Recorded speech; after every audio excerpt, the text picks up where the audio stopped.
Okay, so thank you so much, everyone, for joining. Everyone can hear me clearly. Everyone can see my screen. A thumbs up would be great. Great. Thank you so much. So the number one is obviously these sessions are designed to actually help as many people as possible, and we try to bring in as many people from the community to actually work together collectively and get information across to the right from the right sources to the people across, right? One or two things to start off with. Please make sure that your microphones are on mute throughout the session so that it doesn't interrupt anyone. At some point, we will have some sort of issues with the platform because it usually does happen in a larger setting. So it might be advisable to turn off the incoming and outgoing video. Please allow the speaker to complete their presentation before asking any questions or making any comments. You are welcome to put your questions down in the chat, which we'll try to actively answer. And if we cannot, we'll address them at the end. Please be patient and understanding with fellow participants and organizers. We do have a technical issue at times, and it does happen. So please, we request your understanding on that. Again, type your questions in the Q&A if required, and then I must emphasize on this: this content does not constitute legal advice. Its purpose is to offer general guidance and legal information at a foundational level. We are not giving you legal advice over, just to be clear. I can see Jatin smiling on that one.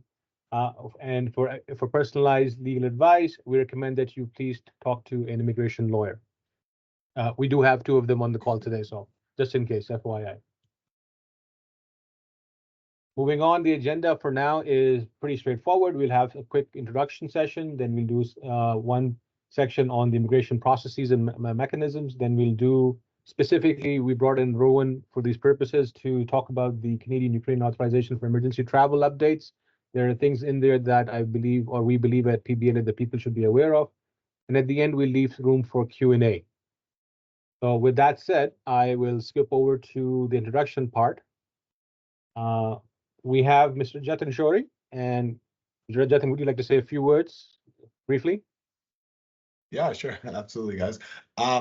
Thank you to, of course, PBLA, and I see there's various people on the call who represent a variety of sectors and court administration services. So welcome. I hope today will be interesting and informative. My name is Jatin Shori. I'm an immigration and refugee lawyer based out of Calgary, working at a law firm called Shori Law LLP. And I guess just a little bit about myself. When people often ask me, they're like, "What do you do for work?" I tend to say I fight the government, and that's a bit of the work that I do on a regular basis. It's very litigious. I guess my playground is typically the Immigration and Refugee Board of Canada, as well as the federal court. Outside of that, we do a bunch of work now working in the world of business immigration, but I don't think we'll have to get too much into that with this presentation. Looking forward to sharing some knowledge, which I think is important given the growing and changing landscape that we're all working within, especially in the legal space. Lovely. Next, we have Rowan Fisher. Rowan, if you could say a few words, please. Sure. Hi. Thank you so much for having us here today. Thank you, Jatin. Jatin and I do a lot of work together in community and lots of presentations and with the CBA together. So we always like to pal around on these kinds of initiatives. I'm the immigration managing lawyer at Asuji & Smith Immigration. With me today is Ola Senkovic. She is going to be translating for me today into Ukrainian as we start to move into some of the Ukrainian bits and pieces. Our firm does pretty much everything immigration, whether it's refugee, whether it's evacuees, business, personal, family reunification. And we also do, of course, a lot of work in community, including presenting for PBLA and a lot of other resettlement agencies, organizations, and variety of industries as well, hoping to share as much immigration information as possible. Thank you for having us. No, thank you for making the time, guys. Really appreciate it. I mean, again, this information is vital, and we need people to know about it as soon as possible, right? With that said, let's move on to the next one. Jatin, I'm going to pass it on to you for the immigration section. I'm just going to stop sharing, and you can start sharing from your end. Please let me know.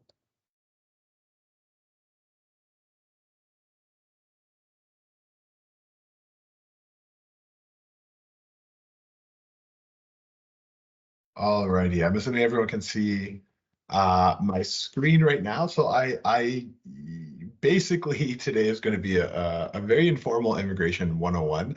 I've been asked to give just like a high level breakdown of immigration inside of Canada, what the programs look like, who are the stakeholders, key players, those kinds of things. And of course, there's a portion of this which Rowan will get into afterwards, speaking specifically to the Ukrainian-centered programs. I have some of the stuff in my slides, but I'll probably jump over it just to allow Rowan to kind of handle the questions and the knowledge around that. But before I begin, I wanted to just start with a quick land acknowledgement. And so I want to take this opportunity to acknowledge the traditional territories of peoples of Treaty 7 region in southern Alberta, which includes the Blackfoot Nation tribes of Siksika, the Piikani, the Kainai, and the Stoney Dakota First Nations tribes of Chiniki, Bearspaw, and Wesley, and the Tsuut'ina First Nation. The city of Calgary is also homeland to the historic Northwest Métis and to the Métis Nation of Alberta, Region 3. I believe as members of the settlement and integration sector, it is of utmost importance for us to recognize Canada's colonial history and how it has impacted Indigenous populations here and across the world. So we hope that this recognition can inform our daily work and our collective efforts towards reconciliation, particularly through the calls to action outlined under the Truth and Reconciliation Commission of Canada.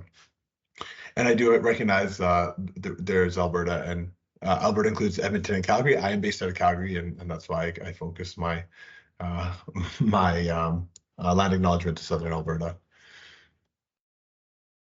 So that being said, I don't really have to do this. I'll say it again, because it never hurts to add another disclaimer. This is not legal advice. It's purely guidance, high-level information. Hopefully it informs you in whatever your practice looks like, however you engage with the world of immigration.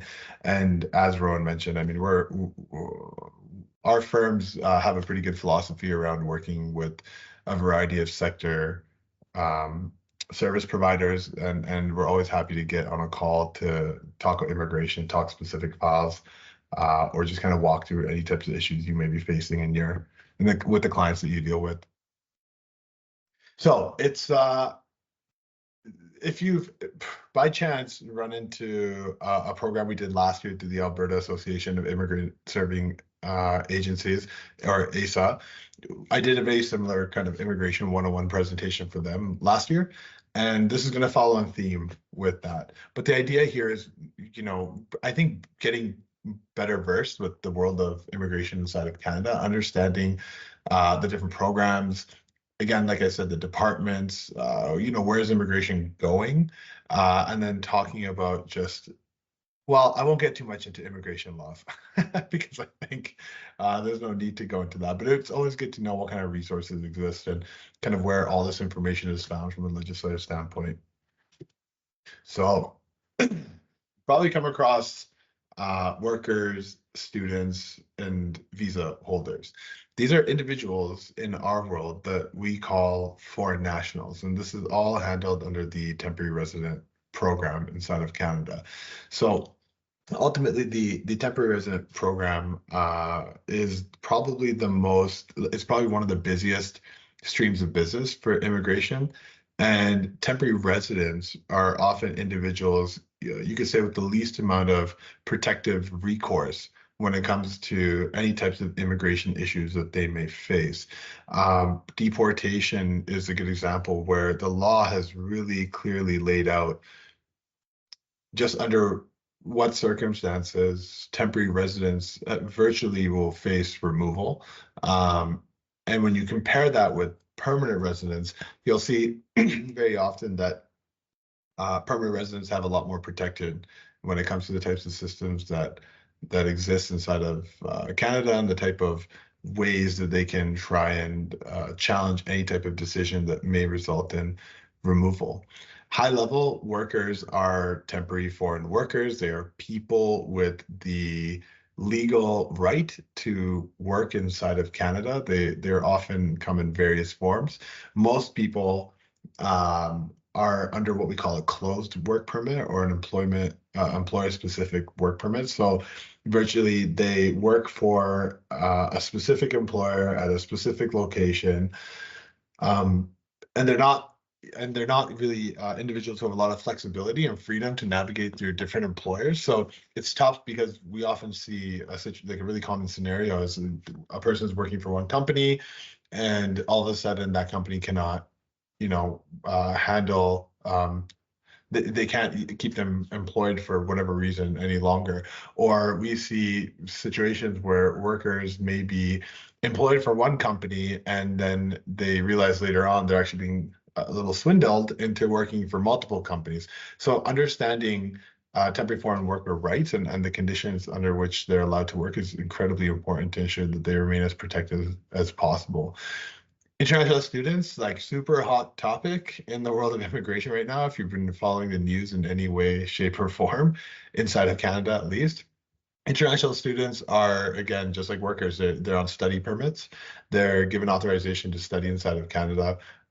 Typically, you'll find that study permits these days that are being issued are usually like they focus on what province the student is allowed to study in. So you'll see that many study permits that are being issued as of late often say that the individual is allowed to study typically in any institution inside of the province. That being said, when you're working with study permit holders and you're trying to inquire into their conditions, it's always important to understand the nuances of a study permit. So for example, what kind of program are they limited to any kind of programming? For example, like you'll see maybe it says that they can study in any kind of institution inside of Alberta, but at the same time, their program is limited to commerce or business or health or science or something along those lines.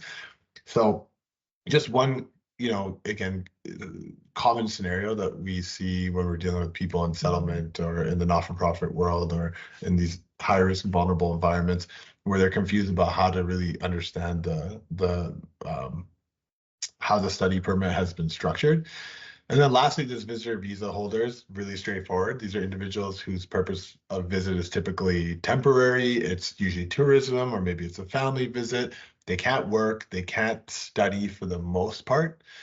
The only exception, one of the main exceptions to a visitor and being able to study, for example, is if they're taking a certain kind of course that's under 6 months in duration.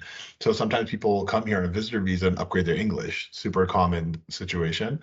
They're not necessarily in breach so long as the course that they're taking is less than 6 months in duration. Lastly, there's a very unique program called temporary resident permits.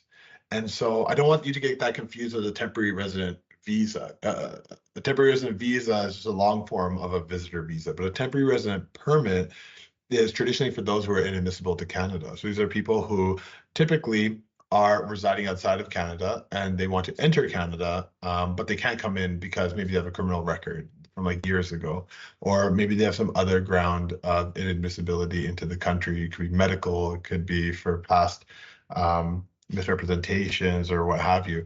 But typically these individuals are making an application to be allowed in for a very specific duration of time.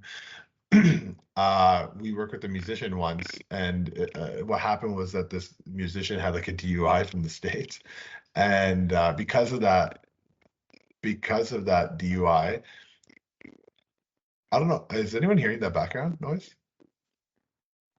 There was a bit. Could I please ask everyone to mute their mics if they're not participating or they're not speaking? Thank you. So, like, I'll give you an example. We had a musician who had a DUI from the US, and because of that DUI, they couldn't come into the country. But we made an argument that, look, like this person needs to come in, and they need to, they're part of a band, and they essentially need, here's all the contracts that ride on this person. There's a very compelling reason at the end of the day for this individual to come in for the 2-3 weeks that they're going to be here. We point to the contracts and all the business venues and kind of the loss. We would predict what the loss in revenue would look like and just why it's okay to allow this person with a DUI, for example, into the country for such a short period. During COVID, we actually used temporary resident permits quite a bit, I won't lie. We had a lot of TRP applications that we made, especially for international students who at the beginning were facing struggles with their schooling. There were a lot of mental health issues that were coming out, as you can imagine. A lot of international students are here, their family's stuck overseas, they don't know what's happening. we had a student, for example, who's she was doing nursing at one of the universities in Alberta, and what happened was that because of a mix of COVID, mental health, and just a bunch of other issues, which were very justifiable in her situation, she finished her nursing degree, but not within the parameters of what the law requires for, let's say, a post-graduation open work permit. And what we did is we applied, so she technically lost status inside of Canada after everything was said and done.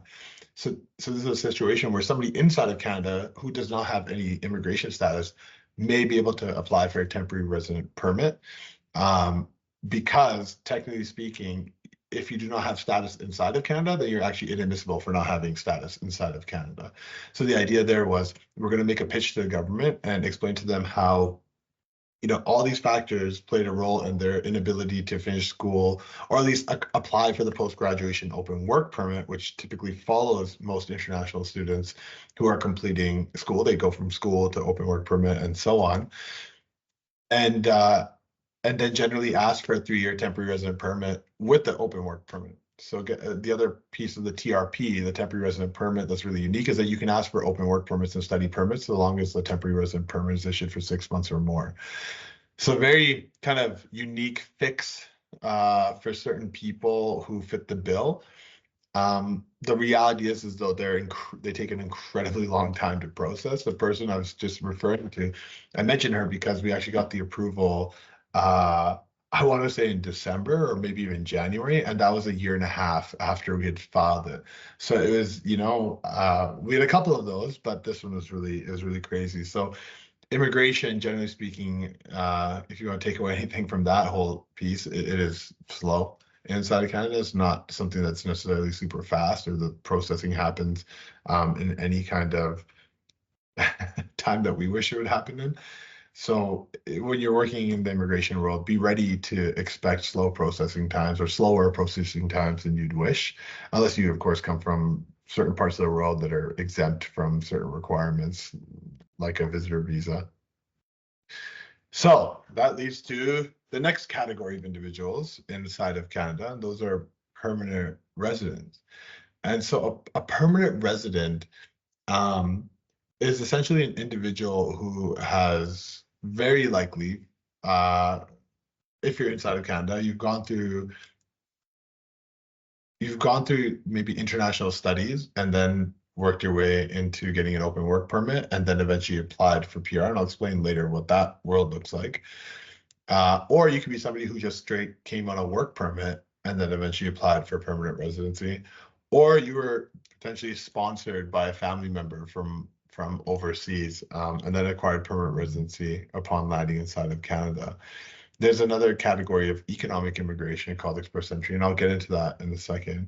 But the idea is that a permanent resident is somebody inside of Canada who has a more long form status, if you want to read it that way. The idea is that this individual has basically the rights to do whatever a citizen can do inside of Canada, except for vote. And so there's a key part of being a permanent resident in Canada, and that is that every permanent resident must maintain their status. They can actually lose their status if they don't follow certain basic rules. And what I mean by that is that every permanent resident has what's called a residency obligation. They need to stay physically inside of Canada. It doesn't have to be a one shot. It can be broken up over time, but within a 5-year evaluation period, they must maintain a physical presence of about 730 days or 2 years. And that's not a really high bar to meet. I do a ton of litigation on permanent residents who lose their PR because they spend too much time abroad. And the government often kind of starts the conversation anytime we're trying to negotiate with them by saying that this is not that big of a requirement. 2 out of 5 years, if you consider Canada your permanent home, then that shouldn't be a difficult parameter to meet. Permanent residents, when they're given that status, they're given it through what's called a confirmation of permanent residency. And so this is also known as like the landing paper. Pre-COVID, it was actually a physical piece of paper that was given most of the time. Now, a lot of landings are being done online. So these COPRs are being provided to the successful candidate via email or via a portal that's online. So there's been this like transformation, especially during COVID, to this digital, digital transition. And it's definitely made things efficient. I like it. I mean, I don't complain about it. It beats having to like send your passport in every time, or having to, sometimes people would have to like go back, especially if they're doing it inside of Canada, they have to go back to their country to get this paper. And so things have really changed quite a bit. And I think for the positive. Something to keep in mind if you're dealing with PRs. Common scenario is a permanent resident who does not have their PR card. A PR card is not necessarily like if you don't have a PR card, that does not mean you are not a PR. And so a permanent resident card is a travel document. It does not mean that if somebody has an expired PR card that they've lost permanent residency inside of Canada. Once you become a permanent resident, unless you're given official documentation from immigration challenging your status, for all intents and purposes, you are a permanent resident. Now, it's a bit annoying because if you have an expired PR card and you are a PR, then you have to apply for a new one, because at the end of the day, you can't travel, or at least enter Canada again without that card. What happens is that people will be overseas, and for whatever reason, their PR card might expire, and then they have to apply for what's called a travel document, a permanent residency travel document, which can take a lot of time. I find that inside of Canada, there is a massive misconception around permanent resident cards and how that reflects a person's status inside of Canada. Ultimately, like I've seen clients who have difficulty engaging with Service Canada or with other service providers just because they don't have a valid PR card, when the reality is that they are a PR as per the law until immigration either takes it away or they renounce, or the person themselves renounces that status. Just going back to the permanent residency obligation piece, typically when, at least in the scenarios that's walked into our office, when somebody comes in with an expired PR card, it's usually a red flag to me that they might not meet their residency obligation.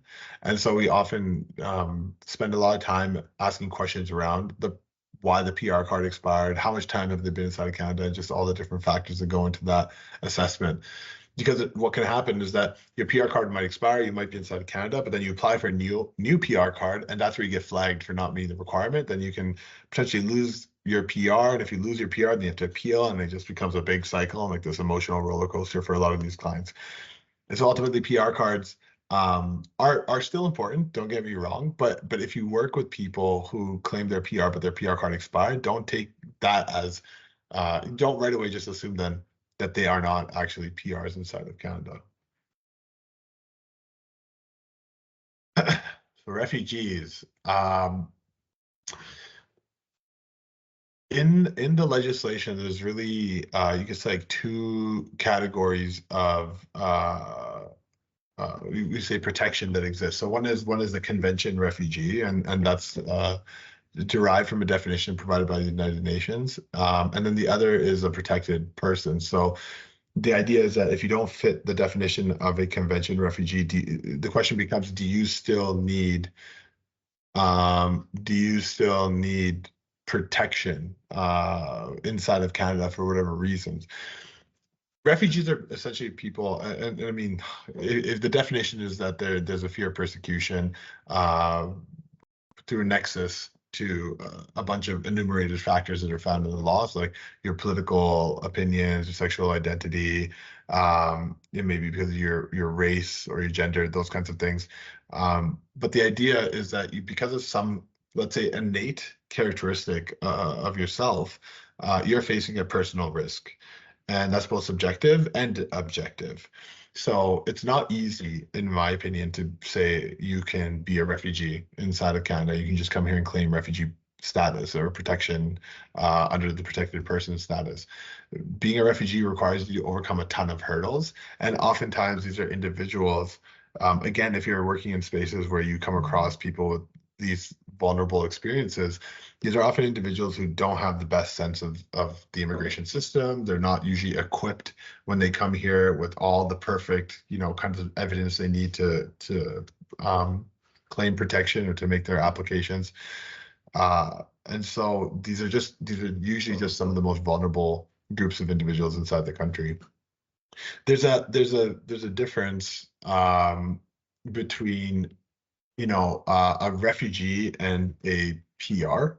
And basically what happens is that, so I'll focus on people who are inside of Canada. I understand that there are government-assisted refugees, naturally, that are overseas and that are brought into Canada as well, but I'm just going to focus on in Canada right now. There's a big difference between a refugee claimant, that means a person who's waiting to have their hearing heard, and an actual convention refugee or protected person. From as far as I've seen, convention refugees and protected persons often get access to just about the same kinds of facilities and amenities and institutional support as a permanent resident, but they do not have permanent residency status. So in the cycle of like the claim, you have to understand that a person who comes inside of Canada and makes a claim for protection, they make that claim, they go to a hearing. If they win the hearing, that's great. They now have the status, but they still need to take an extra step to get permanent residency. And it's absolutely vital that the client does that, because it's usually through those applications that the client is able to bring their family, for example, if their family is not with them right now. That status of permanent residency as a convention refugee or as a protected person adds an extra layer of protection, to give you more context there. So my practice consists of, it's a very litigious practice. We have immigration, but we also have a really strong criminal defense practice. And so you can imagine we get a lot of crossover between criminal and immigration files and deportations and those kinds of things. And it's in that context where I've seen that just having PR does improve the chances of an individual not getting deported. There's a lot of work in the mental health space that goes ignored for refugees, I find, and often that's why it's not even just refugees. You can talk about humanitarian compassionate applications, those kinds of things too. But the idea is that this is a group of individuals that, although they may seem seem like, okay, they've fit the bill, they've gone through the hearing, they've gotten their status. There's a lot of exploration, I find, that refugees and protected persons are off. There's a lot of support that's often missed, and it's simply because Canadian immigration policy is a little unique. Like we like to pat ourselves on the back about all the help that we give people and these families, but then oftentimes those families end up inside of Canada and they're kind of just left to fend for themselves. There's no real good, thorough follow-up. A lot of the settlement space does excellent work doing what they can to try and provide those types of settlement integration services. But there is a bit of, this is my opinion, but there is definitely opportunity there to further increase supports, especially from a mental health perspective. So, refugees are not people who choose to come here often. They're forced to leave their countries. And so we have to be a little sensitive to how we engage with families that may have this background. If you flag that they came initially as a protected person, there might be a need to increase the lines of inquiry into certain scenarios you may find yourselves in when you're engaging with these populations at whatever capacity your work requires. Canadian citizen, pretty self-explanatory. Right, so Canadian citizen, you're either born in Canada and you're given citizenship, or you apply for citizenship. I guess a common for those who essentially go from like a temporary resident to permanent resident to then citizen journey, it should be understood that once you're a permanent resident, the expectation is that you as an individual should be applying, that you as an individual would be applying for citizenship. So what that means is if you're like in a partnership, right, you and your partner, if only one of you applies for citizenship, it does not mean you can just include your family. Your family member needs to make their own application for citizenship. So never assume that if you hear a family is thinking of doing citizenship, or that you're helping someone explore citizenship, that only if like the dad applies for citizenship in this family of 5, that everyone else will get it. Every person is expected to make their own application, and every application is treated as its own standalone application. So if one person in like the 5 group member family has some issue with their application, it does not automatically shut down the application for all other family members who are applying for citizenship. But that being said, as I'm sure you understand, Canadian citizen, they are able to vote. They have access to every function of society that we allow, and to get a Canadian passport and pretty much a hall pass to a lot of the world. So the immigration glossary, I wonder if I can, let's see if I can open this. Jatin, just a question. It's in the chat, and Totally. it's a good one. For a person who got their PR through refugee status, how long do they have to wait till they can apply for the passport or citizenship? So my knee-jerk reaction is 2 years, but it could be 3. The only reason I say 2 years is because a policy came out speaking to temporary residents that said basically if you like went through the student pathway or work permit pathway for 2 years, you get time, like half that time goes toward, up to a maximum of 1 year goes towards your citizenship.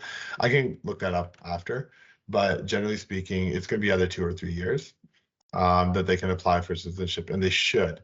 Like citizenship should always be a priority for family members. I'm just going to kind of do this. So stop here, and I'll quickly share this.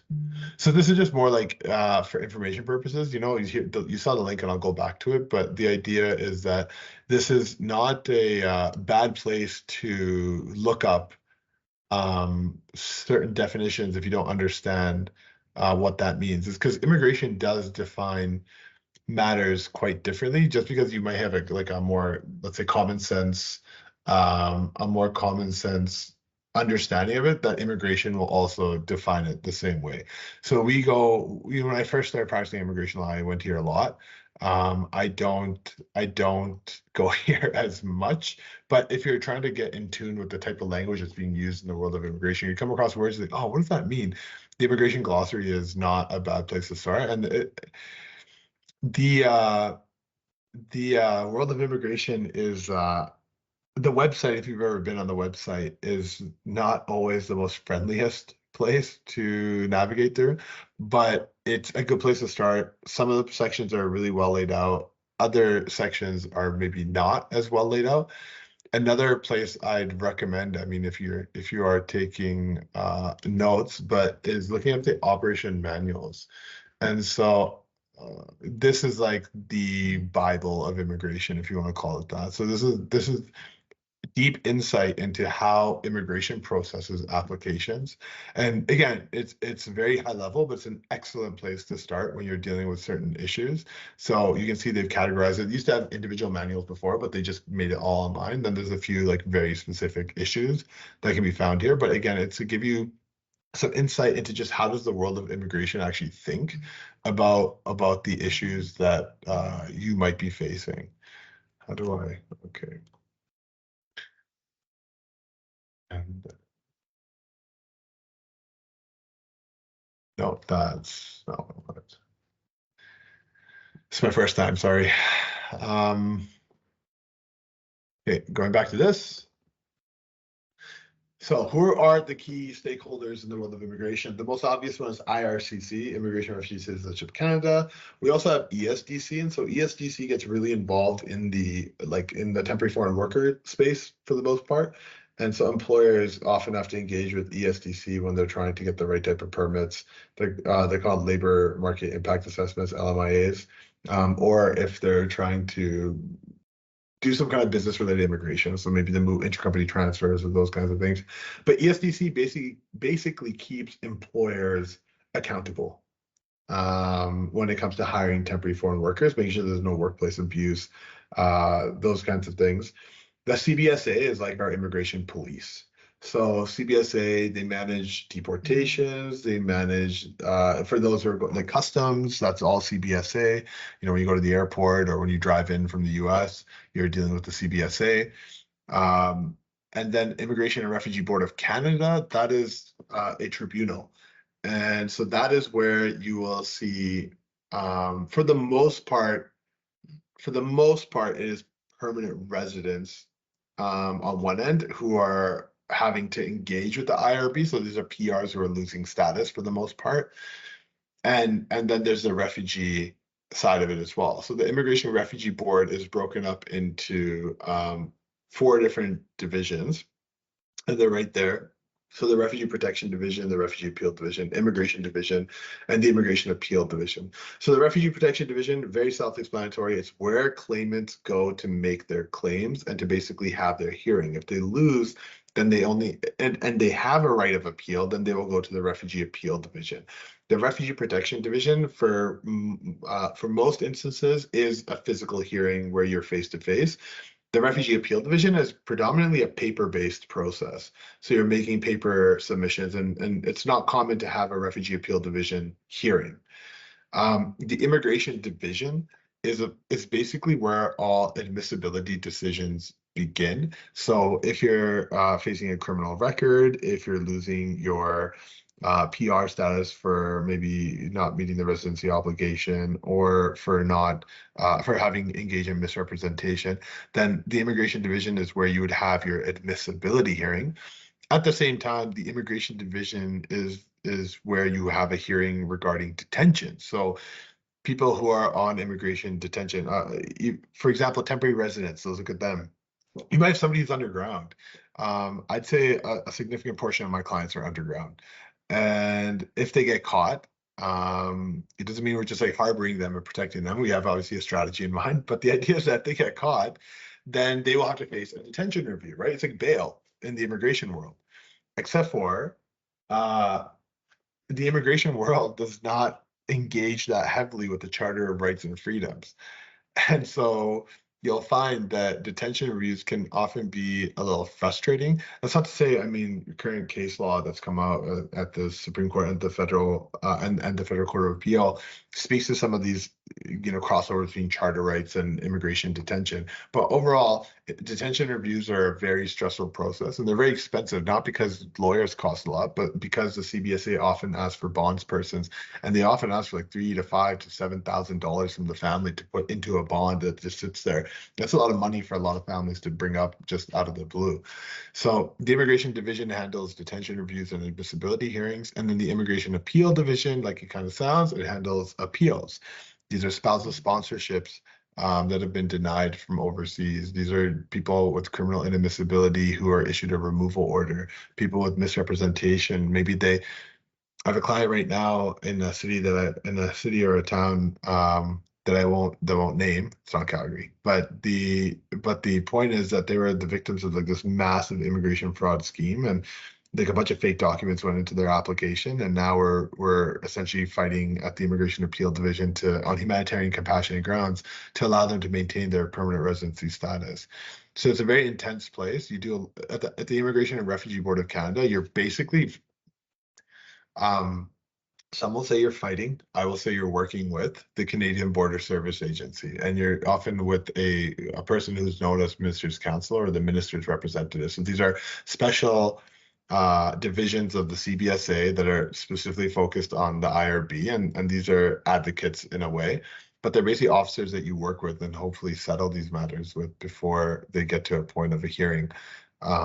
The IRB is a very intense place, but there's because of the way it's structured, a lot of flexibility for lawyers to negotiate and work with the minister or the minister's representative to get to a very positive outcome. So when you hear about like deportation and those types of things, oftentimes there's a chance, like especially if they start off as a PR, they're probably going to cross paths with the IRB at some point. And just so you understand that venue exists. So getting into really quickly the different types of programs that exist. So there is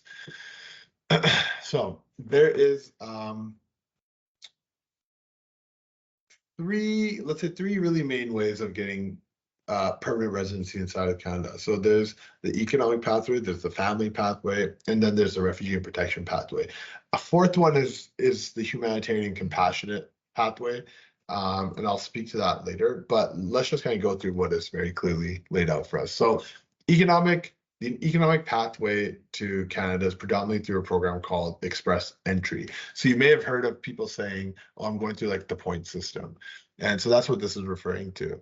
And Express Entry itself is broken into 3 different categories. So there's a Canadian Experience class, Federal Skilled Worker class, and the Federal Skilled Trades class. The Canadian Experience class is predominantly for those inside of Canada. So these are people who, among other requirements, have at least 1 year of work experience, 1 year of skilled work experience inside of Canada.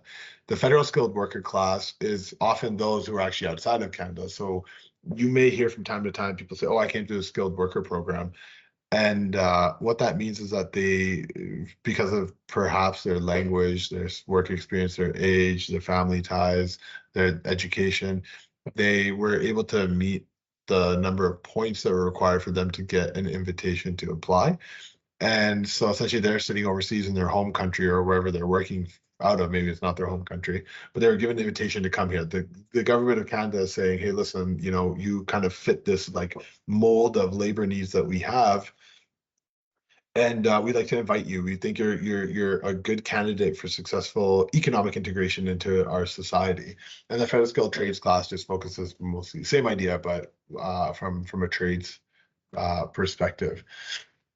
The one thing I'll say, Express Entry is Express Entry is a really unique program in the sense that we've, at least for now, categorized people through a number of factors in terms of essentially evaluating how successful of an economic migrant they can be when they come to Canada.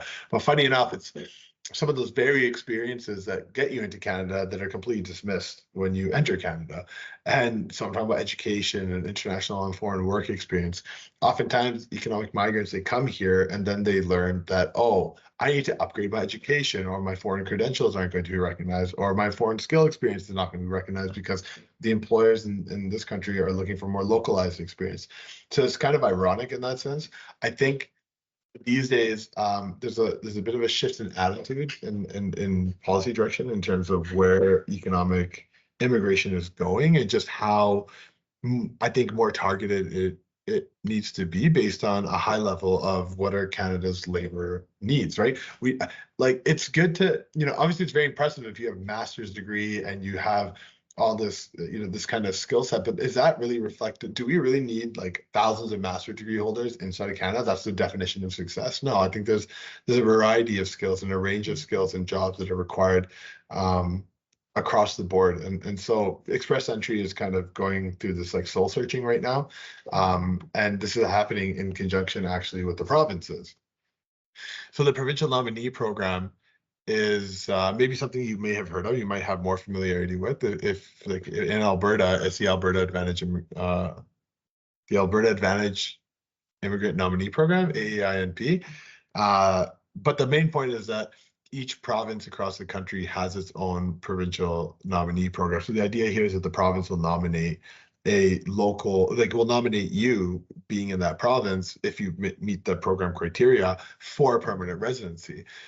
And so a very common scenario, international student in Alberta who studies in Alberta, then works in Alberta, then applies under what's called the Alberta Opportunity Stream. And if you have 1 year of work experience, you can apply for that program. And then just once you're nominated, you take that nomination and then you go to the federal program and then you apply for PR that way. It's a very long process.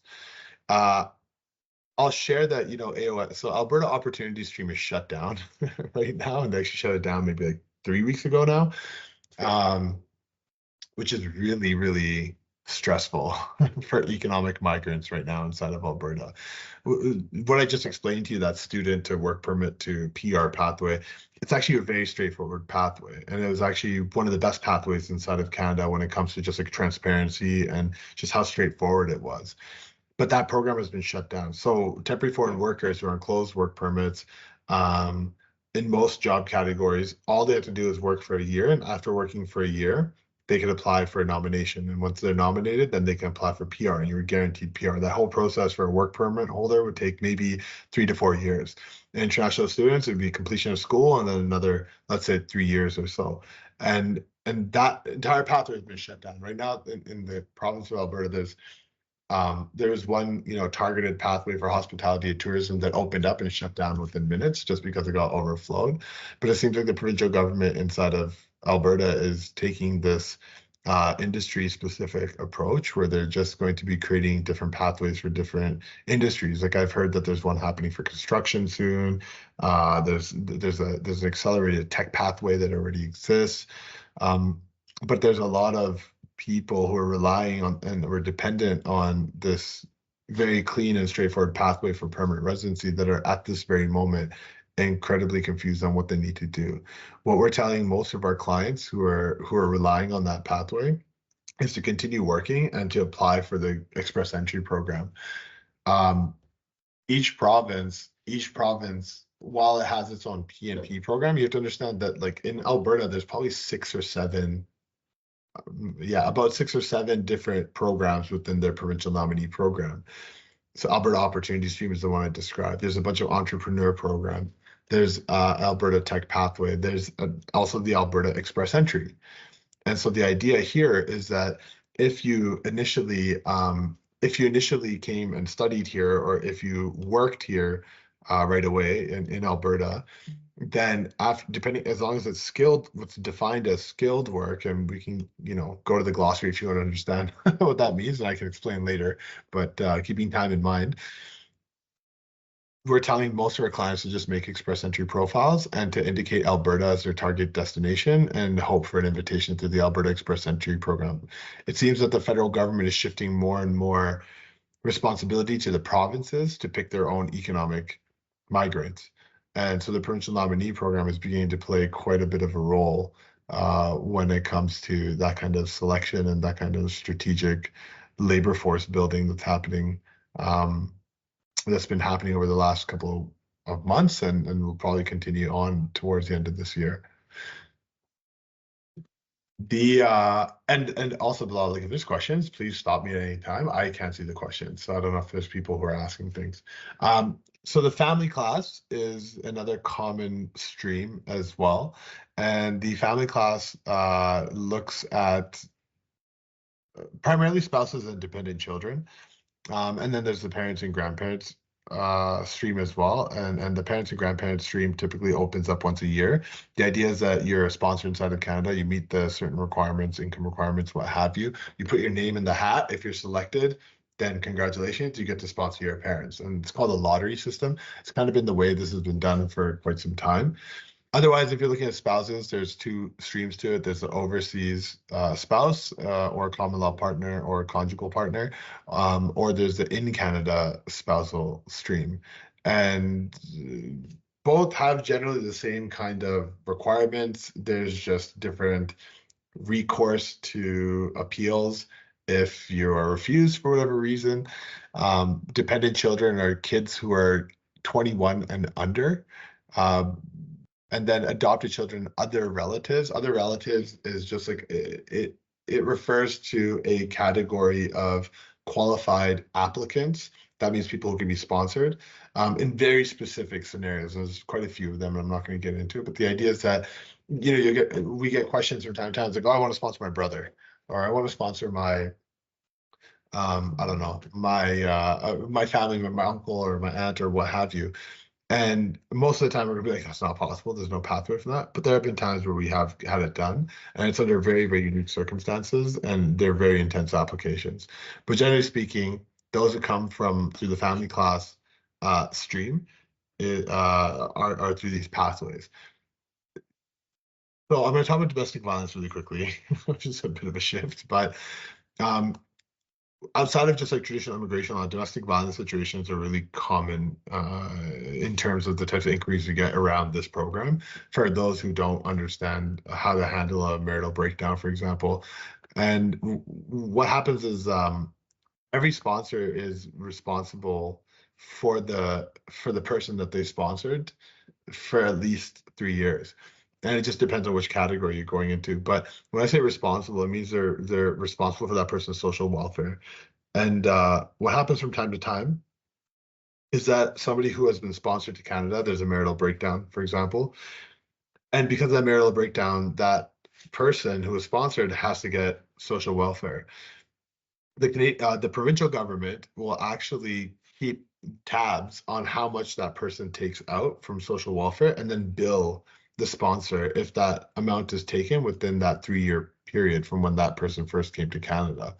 So oftentimes we'll get questions around, is there a way out of that undertaking, or how do I, like maybe I was taken advantage of and now all of a sudden, my partner is just abandoned me and so I'm a victim of immigration fraud.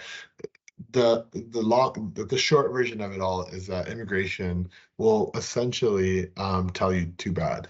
You had enough time to kind of vet that relationship across the year and a half it took for the sponsorship to finalize. And if you ultimately, that person comes to Canada, then you're responsible for that undertaking. We've helped clients at times go to the CBSA and report their partners where we believe that there's no malicious intent, like there's a genuine situation. But we never know what happens because the CBSA, on one hand, will not tell you if they're going to investigate because it's a privacy concern.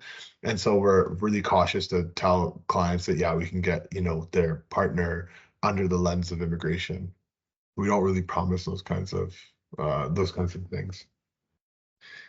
So business immigration ties in with economic immigration, really high level. Guys, I'm not going to talk too much about this, but the provincial nominee program, like I mentioned, there's a number of different programs within that program.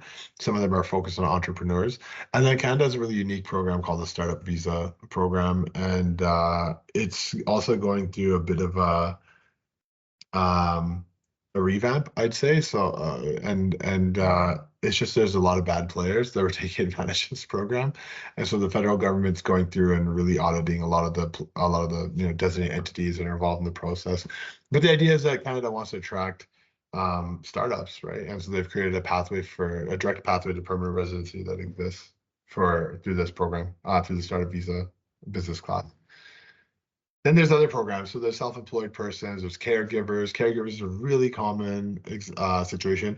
Basically, if you want to be a caregiver inside of Canada, unless you're already inside of Canada, the only way is to go through a pilot program. And what that means is that and this happens every year at the beginning of January, usually January 1st. So if you have New Year's Eve plans, like good luck, because you're gonna have to wake up the next day and you're basically gonna have to put in this application on behalf of a client.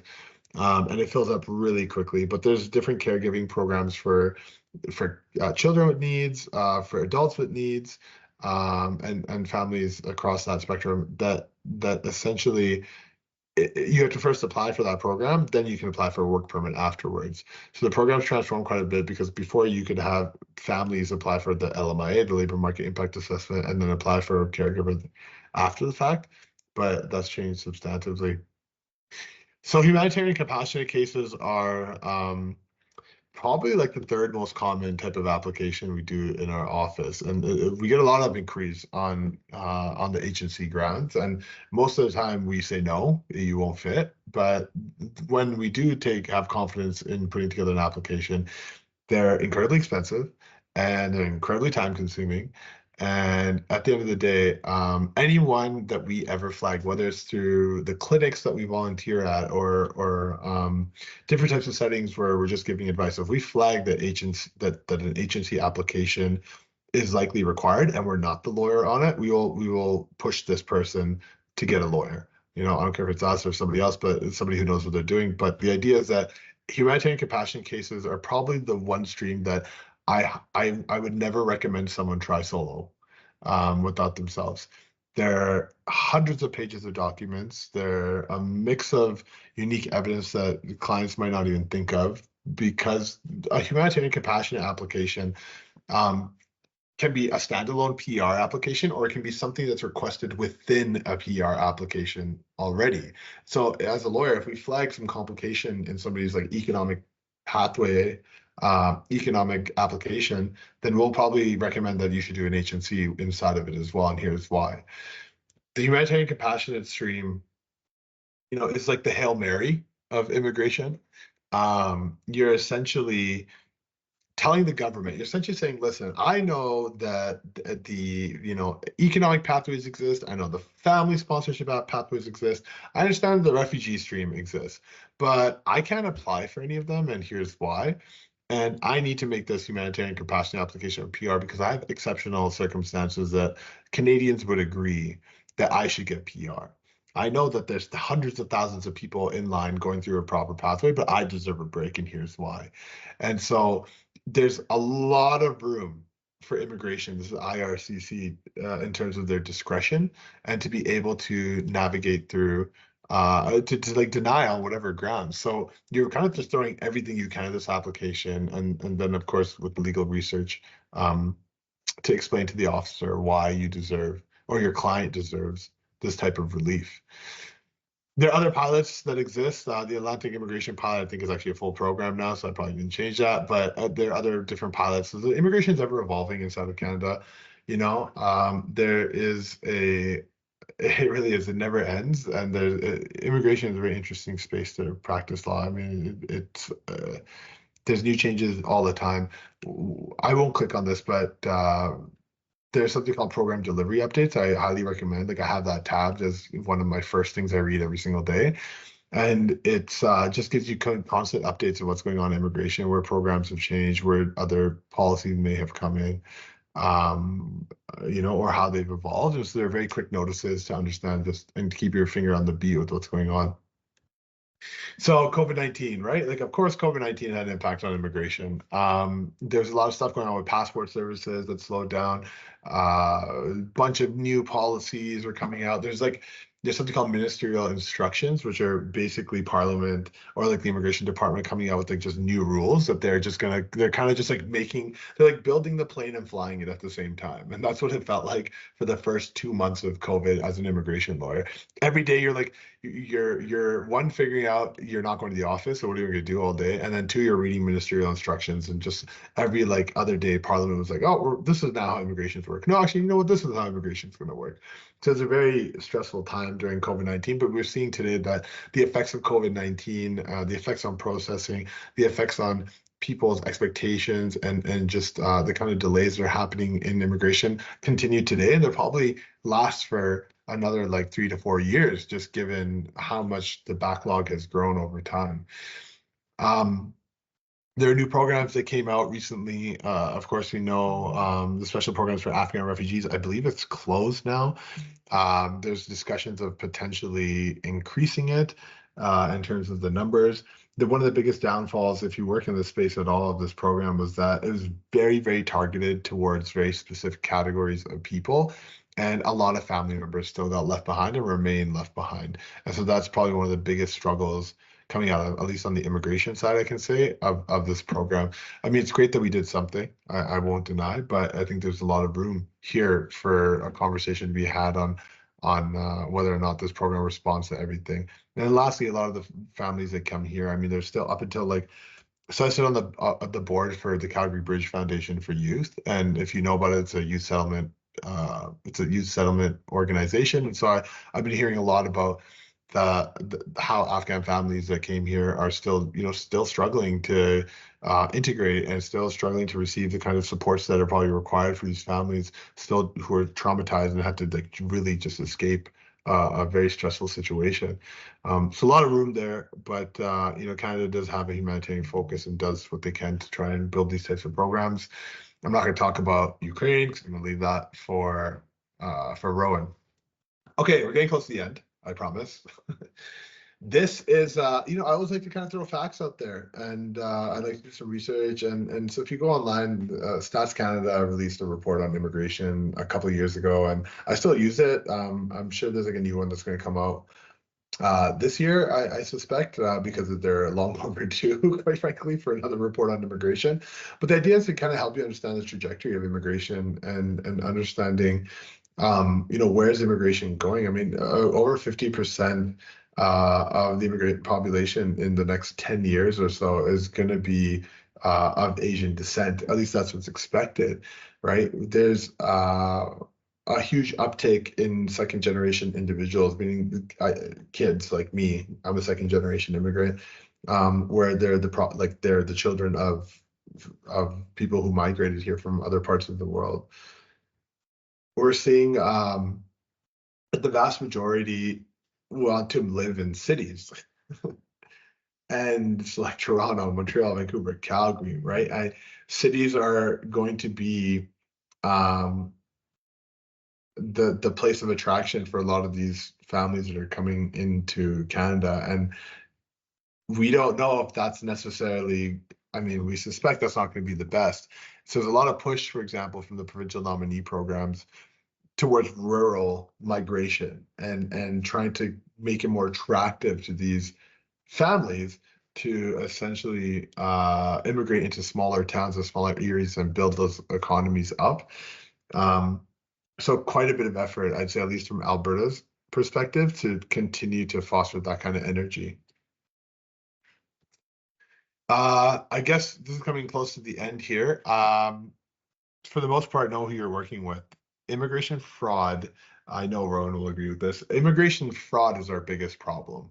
It is probably why I have a job, believe it or not. And, you know, if you don't know who you're working with, you search them up. You will find us. If you can't find us, that's a red flag. Misinformation is real. You know, you don't take anything if you're not an immigration professional that your client says, especially in like complex scenarios, at face value. Try to get some advice, connect them with a lawyer. Our office has a policy that whenever somebody calls from settlement, that we don't charge for consultations. We'll never charge for it. And our goal isn't to get clients. Our goal is to make sure this person knows what's going on. So we spend, you know, often I've spent like 2 hours in a boardroom with a settlement agency and their client, just trying to make sure they understand what's going on. But the point is that know who you're working with and make sure that this individual you're working with is not going to become a victim of some kind of immigration fraud, because there are just a lot of shady players in the space. And then the last note, here's our legislation. I promised you very light on the law, right? But the laws in Canada around immigration are regulated by the Immigration and Refugee Protection Act and the Immigration and Refugee Protection Regulations. That's all I'm going to say about it. Now you know. You want to talk about it? I'm happy to nerd out with you later, but we're not going to do it here.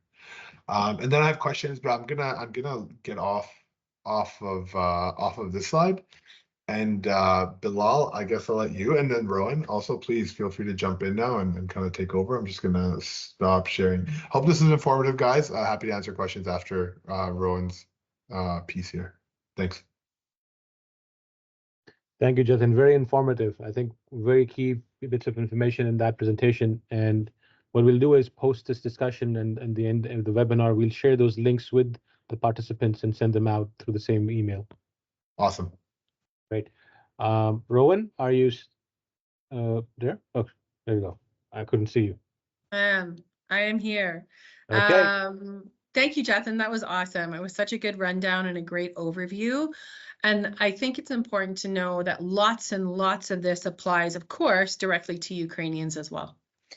Дуже дякуємо вам за те, що прекрасна презентація, чудовий спікер. І хочемо сказати, що, власне, багато дуже питань буде стосуватися сьогодні українців. As Jethan mentioned, the immigration provisions change regularly. Policies and procedures can change overnight.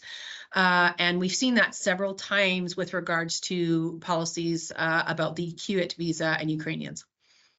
На жаль, дуже часто імміграційне законодавство змінюється незалежно від нашого бажання, і це може статися буквально за одну ніч, за один вечір. Багато уже прецедентів було, і, на жаль, ми живемо зараз в такому середовищі, що мусимо щось з цим робити. So months ago, it was announced that March 31st was going to be a very significant deadline. І ось одна з останніх інформацій – це те, що 31 березня цього року має бути дедлайном, останньою датою для тих людей, які хочуть податися на продовження свого перебування і праці в Канаді. Це українці, які приїхали за програмою QIT. One of the important things about this deadline is that Ukrainians on QIT permits need to have arrived in Canada before or on the 31st of March in order to take advantage of the QIT program. Одним із нюансів є те, що всі, які бажають скористатися перевагами програми, мають приїхати до 31 березня цього року, перетнути кордон з Канадою і бути на території Канади для того, щоб скористатися всіма перевагами програми QIT. And anyone who arrives in advance of March 31st will have the same support and health and other services that were provided to all Ukrainians on QIT program. Усі ті, які приїхали до Канади за програмою КОЕД до 31 березня цього року, зможуть скористатися всіма перевагами цієї програми. Зокрема, йдеться про охорону здоров'я, йдеться про всі бенефіти, про які уже українці, які приїхали, знають. Тобто все соціальне забезпечення, яке може бути за цією програмою, буде надано людям, які приїхали до 31 березня. One of the other major things happening with March 31st is this is the last day that Ukrainians inside Canada can extend their permits. Дуже цікавим фактом ще є те, що дата 31 березня стосується не лише тих людей, які збираються заїхати на територію Канади і скористатися всіма бенефітами, які будуть надані за програмою, але ще і тим, що ця дата є ключовою для тих людей, які хочуть продовжити свій work permit, перебуваючи на території Канади. There was quite a lot of confusion as to this announcement as to how the extensions would work for QIT holders. Дуже багато було запитань і дуже багато незрозумілостей з приводу того, як же буде діяти продовження цього work permit, чи всі мають право подаватися. Тобто ми намагалися якимось чином вияснити цю ситуацію.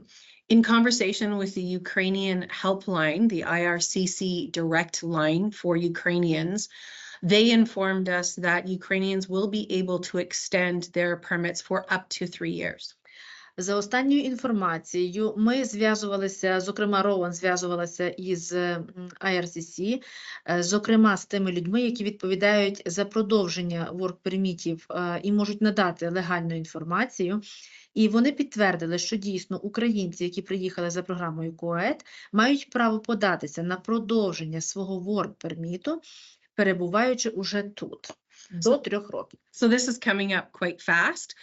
So we are working with lots of Ukrainian clients to make sure they get either that extension or if there's impossibility to extension, whether or not we can make some arguments as to why someone cannot extend before that deadline. Саме тому є багато клієнтів серед української спільноти, які намагаються до 31 березня подати свої документи і продовжити свої work-перміти.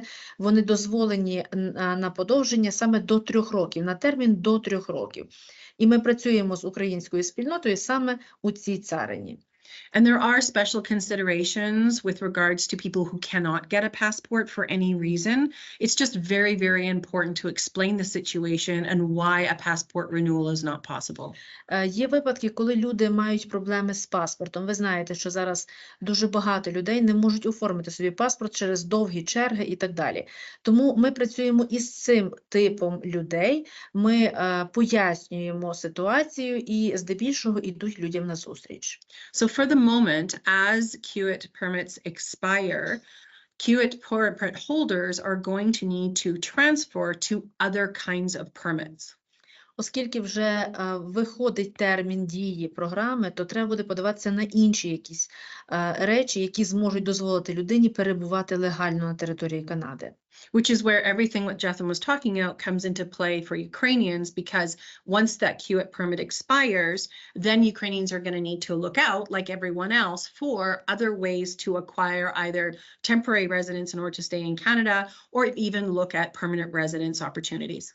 Оскільки програма фактично закривається уже незабаром, то треба всім українцям подумати про те, яким чином продовжити легальний свій статус, яким чином продовжити свої документи, їхню валідність і що робити для того, аби правильно податися на продовження документів і податися, зокрема, на PR. So with the AOS program, the Alberta Opportunity Program on pause, as Jethan went through, this can make it very challenging for some Ukrainians to find paths to permanent residency. Ви знаєте, що одна з найпопулярніших програм для українців, Alberta Opportunity Stream, призупинилася. Поки що призупинена, і, звичайно, більшість українців, які хотіли подаватися за цією програмою, не будуть мати вже такої змоги. Тому зараз дуже важливо для них є зрозуміти свої опції. Що ще можна запропонувати людям натомість, щоб вони отримали свій PR і вони могли абсолютно легально залишитися на території Канади. So it's very important for each individual to assess their background, their experience, their education against the criteria for a wide variety of programs inside Alberta and through federal programming as well. Саме зараз настає той момент, коли усім українцям, які хочуть подаватися на піар, з часом потрібно зосередитися на тому, щоб зрозуміти всі свої опції, подивитися, який у них бекграунд, що у них є з досвідом роботи, яка у них освіта, який рівень володіння мовою. І саме ці усі критерії дають змогу зрозуміти, за яким стрімом, за якою програмою краще подаватися, для того, щоб не втратити час і не втратити цієї можливості. So Jathan touched on these various streams. They're going to be very industry-specific streams that come out from the Alberta government in the coming months to a year, such as in construction, in hospitality, perhaps in medical industry as well. And so it's really important to kind of match the individual with the programs that work, whether that's rural entrepreneur programs, rural opportunities to get permanent residence, or whether that's opportunities through things like Alberta Express Entry. Джетін уже зазначив, що є багато інших програм, зокрема в Альберті, які дозволяють залишитися спеціалістам. Наприклад, йшлося про програму, яка стосується здебільшого сільськогосподарської галузі. Можлива програма технічна для тих людей, які мають вищу технічну спеціальність. Можливо, пошукати ще якісь інші стріми, які би вам підійшли, зважаючи на те, що у вас є в наявності. Знову ж таки, повертаючись до теми, яка у вас освіта і чим ви можете займатися. Ці всі варіації даються навіть провінцією Альберта і іншими провінціями в тому числі, для того, щоб людина могла оцінити, наскільки вона може подаватися за цими стрімами. То, будь ласка, знайдіть час і подумайте, чи можете ви подаватися за таким стрімом, на що ви можете претендувати, зважаючи на свій бекграунд. Fees are waived for Ukrainians for their initial QIT permit and extensions, as well as any extensions with regards to study permits and work permits or visitor records. Дуже важливо є пам'ятати про те, що поки що українці не сплачують ніяких зборів і не платять за те, щоб продовжити собі візу, продовжити work permit, продовжити собі visitor record. Всі фіз абсолютно скасовані поки що для українців. However, once a QIT has expired, Ukrainians will be paying regular fees like everybody else.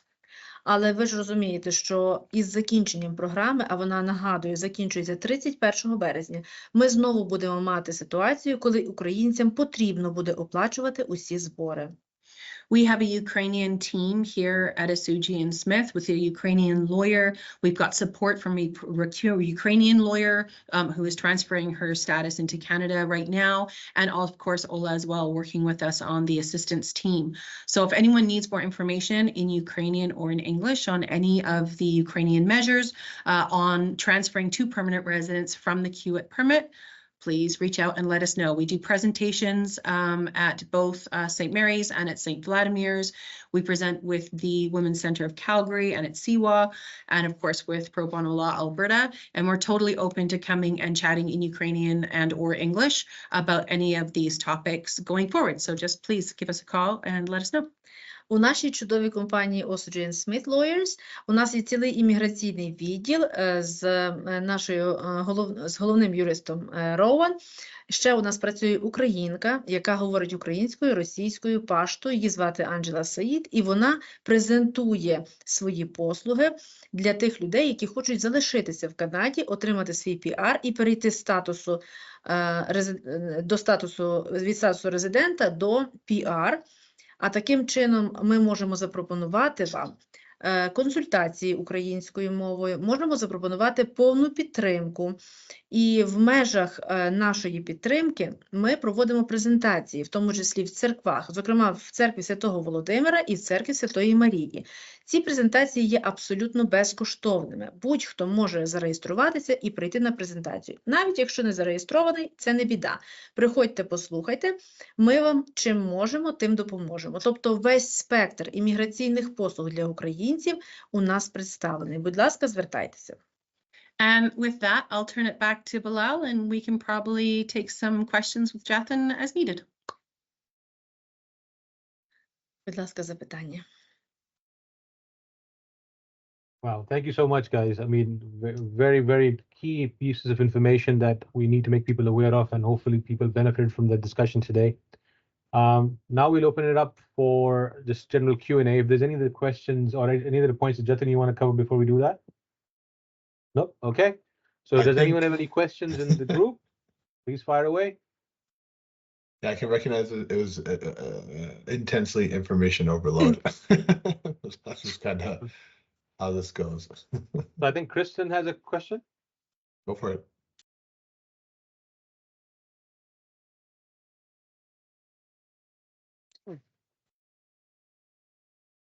Kristen, we can't hear you.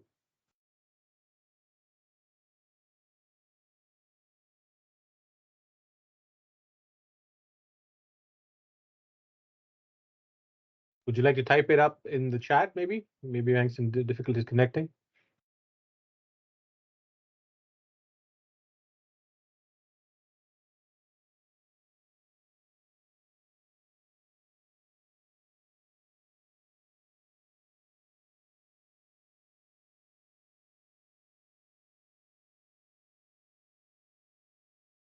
Okay, I think she's going to try to come back in.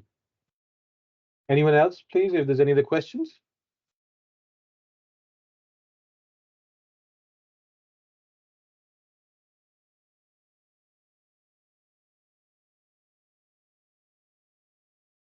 So Jatin, I have one from my end.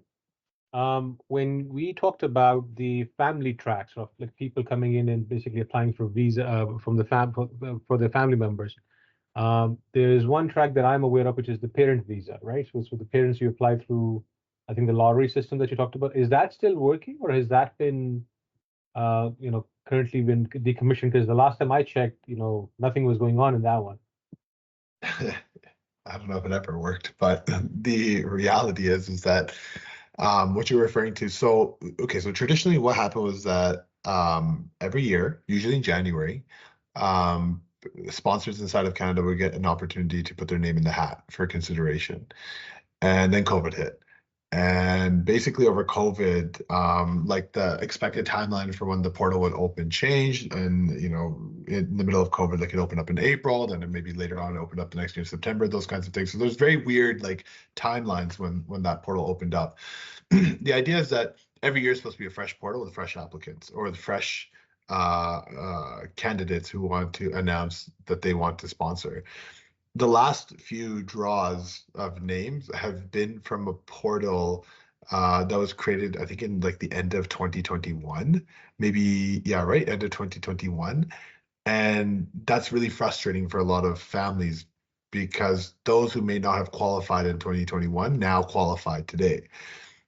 The gist of it is this: as the last couple of draws have been from a pool where if you have not put your name into that pool, you didn't have a chance of even getting selected. I suspect that given the backlash and the kind of quiet settlements that have happened in the background with immigration and like a series of lawyers that I know, the reality is that I think this year they're going to open up a fresh portal again, because if we stick to the portal that was created a couple of years ago, there was around 200,000 applications that were sent in from sponsors inside of Canada. And if the government is saying they're capping the selection to 20,000 every year, that means it's going to take 10 years to complete that pool. And so practically speaking, I just don't see the government continuing on with that trend. I'll be actually quite shocked if they do that again this year. But I mean, who knows, right? We'll see. Parents and grandparents, unfortunately, aren't the most prioritized in terms of streams of applications that are there. Focuses on economy, of course. So economic immigration takes up more than 50% of the levels planning that's being done. So the levels planning being the predictions that the government announces, saying, okay, this is how many people we're going to accept in each different stream. We have over 50 streams of permanent residency, believe it or not, which is wild to think about. And it seems like there's new ones being made all the time. So there's a lot of inefficiencies on that end as well. But yeah, I mean, to answer your question, like parent, grandparent, it's a bit of an unpredictable beast right now. You know, I wish it goes. I hope it goes back to January again. Every January you can predict, okay, that's the time you can put your name in. But we'll see. I suspect if we don't hear anything by the summer in terms of an announcement, because now it seems like November, October is when they like to make those announcements. Right now, I'm not really holding my breath. I don't know, Rowan, if you wanted to add anything there. I just think, you know, the solution in quotes seems to be at the moment to just develop as many pilots as possible. So there's all Yeah. these new programs in every province. Everyone's just pilot, let's do another pilot program. Let's see how this works. Let's see how this goes. And the federal government is doing the same thing. And so there's all these new streams coming up. But I think, you know, what Jethan said is really astute, is that there's an efficiency problem here. Creating new pilots is not necessarily going to speed up a process at all in any way, shape, or form. It means developing a whole new program, a whole new way of applying for the program, officers who need to learn the program to review the programs, be able to review the application forms. So it might not necessarily be a benefit. They're useful because they direct applications into certain categories or boxes, but at the same time, as far as efficiency, I think we can anticipate a lot of delays going forward.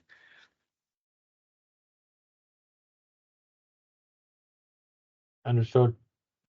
I think that kind of ties into the next question I had, right? Was, as we said, we have pilot programs and things coming up. Alberta just recently canceled, or 3 weeks ago, apparently put the PNP program that we had here on pause, right? So people who were students that I know at least who were banking on that, what's the next step for them then? Should they look at moving to the different provinces, or is there something else remedy available to them? Yeah, I won't be surprised if some of these students think of being provinces, quite frankly. I mean, there's a lot of, like, I'm being very optimistic. I feel like I have no choice but to be optimistic, because in my mind, I just can't expect how reasonably the government can just completely block like hundreds of thousands of people, I suspect, from accessing the provincial nominee program.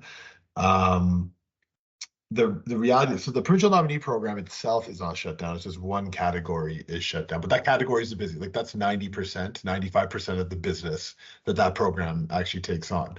So naturally, it's going to have this massive effect and create a lot of fear.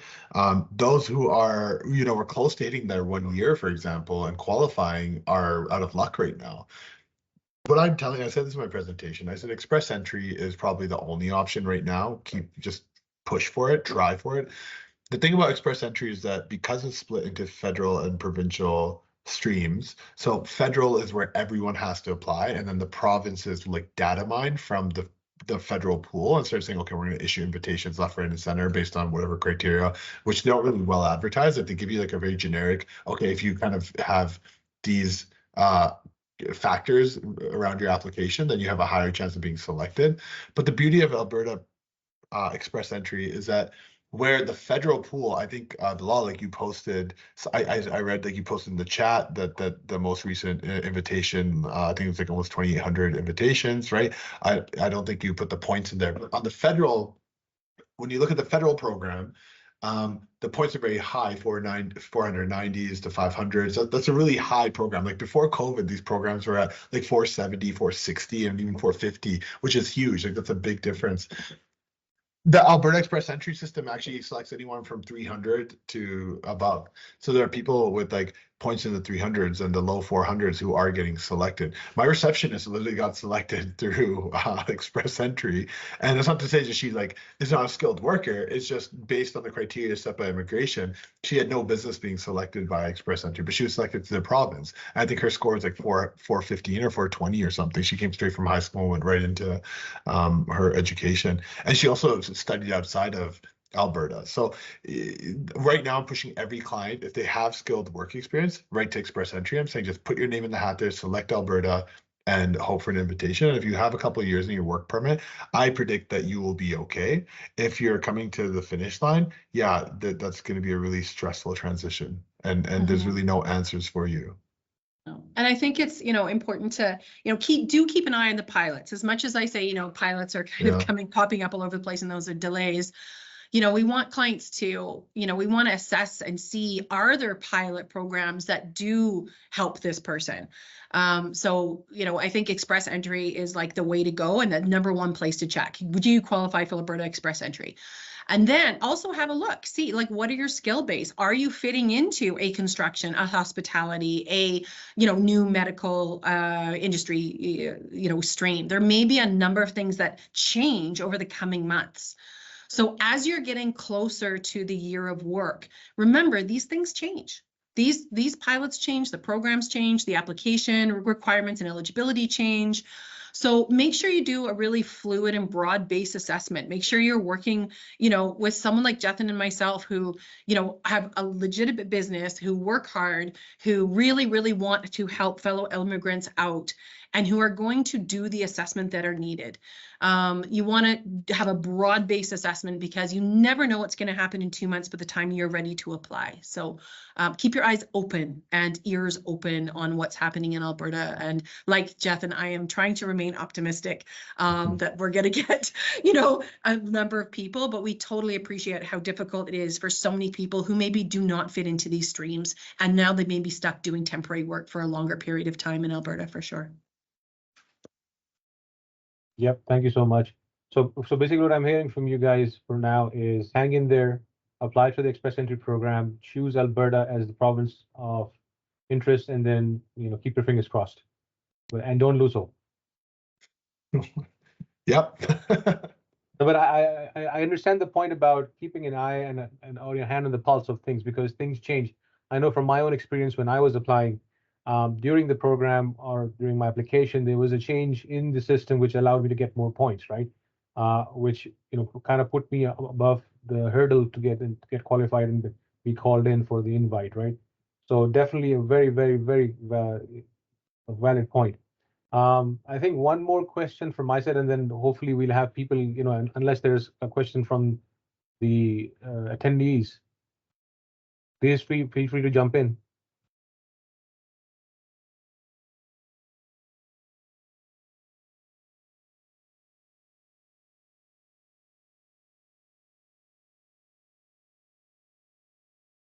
I guess no one for now.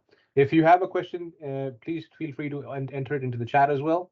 And if you feel more comfortable in speaking in the Ukrainian language, we do have the interpreters available today. So this is also a very good opportunity to actually get your questions answered. So please feel free to jump in. As that sinks in, give me a moment. Jatin, I think one question that I have received is about the open work permit. Is that different from, or how does that differ from a normal work permit? So an open work permit, like the name suggests, right? You can virtually work for anyone, anywhere in the country. Most people who have open work permits are either you went as an international student and then you applied for a post-graduation, like you graduated and you apply for an open work permit so long as you qualify, because not every school qualifies and not every program qualifies. The other side of it is they're typically partners or the spouses of study permit holders or somebody who's on a closed work permit inside of Canada.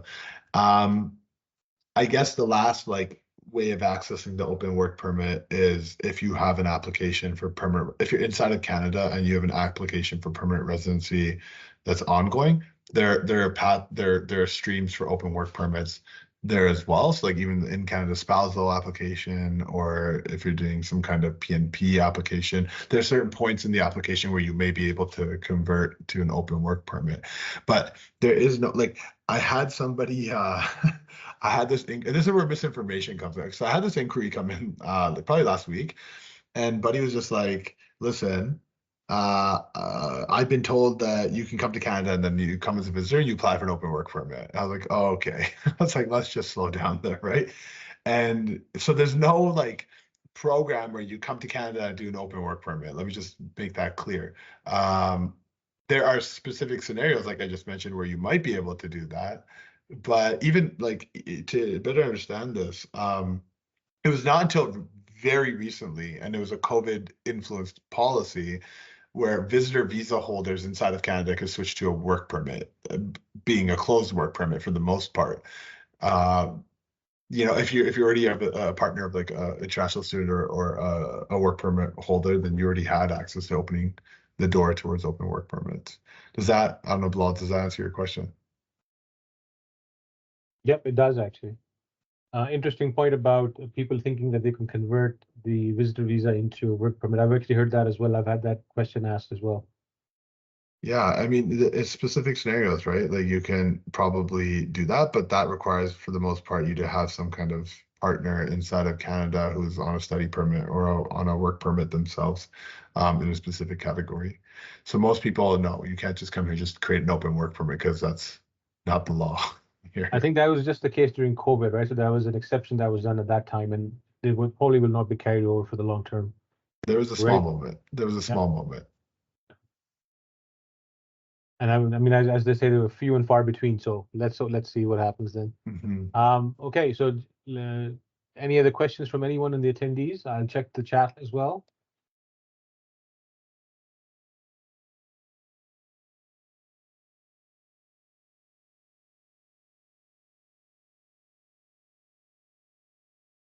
Alrighty then, I think we do have enough questions and the things addressed. Any closing comments from you, Jatin, from Rowan, please feel free.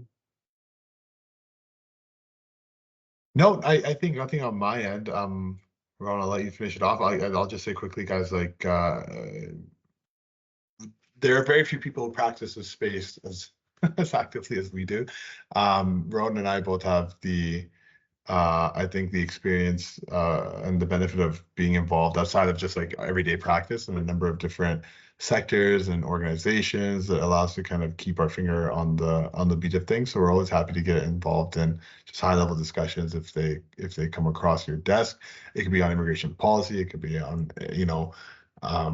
finding a way to integrate immigration into the strategic planning of your organization, for example. I mean, we do a lot of work on that front as well, outside of just the general information piece, because I'll say it for me at least, I don't know if everyone does agree, but like misinformation is my biggest issue, and it's probably the main reason I have a job, is because people just don't understand how immigration works, and those misconceptions often result in people making some really bad moves on the immigration front, and sometimes most of the time moves that are not easily reconciled through the legislation. So keep yourself informed, right?